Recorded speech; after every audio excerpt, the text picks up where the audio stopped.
मुजफ्फरनगर में कार्रवाई की गई है सर, कुछ लोगों ने। देखिए, कुछ लोग माहौल खराब करने का प्रयास कर रहे थे और इसमें कुछ स्टिकर और कुछ पोस्टर जो है घरों पे और गाड़ियों पे लगा रहे थे, जिससे पुलिस को सूचना टिप ऑफ मिल जाता है, जिसके आधार पर पुलिस ने जो है नियमानुसार अभियोग दर्ज करके जो है विधिक कार्रवाई की गई है।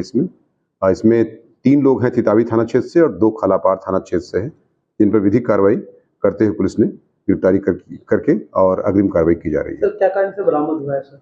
इनके पास से जिस कंप्यूटर से, जिस लैपटॉप से उस कंप्यूटर को सीज किया गया है तथा प्रिंटर को, जिस प्रिंटर से इसको प्रिंट किए थे, उसको भी सीज करके नियमानुसार कार्रवाई की गई है। सर क्या कहेंगे, कोई बड़ी किसी घटना को अंजाम देने की कोशिश कर रहे थे लोग? देखिए, निश्चित तौर से माहौल या अफवाह जो होती है बड़ी खतरनाक चीज होती है और अफवाह फैलाने से या माहौल खराब करने से स्थितियां विपरीत हो जाती हैं।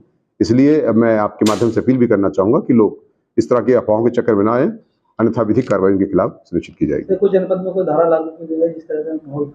हाँ, डीएम साहब ने धारा 144 जो 163 आज की डेट में उसको लागू किया है।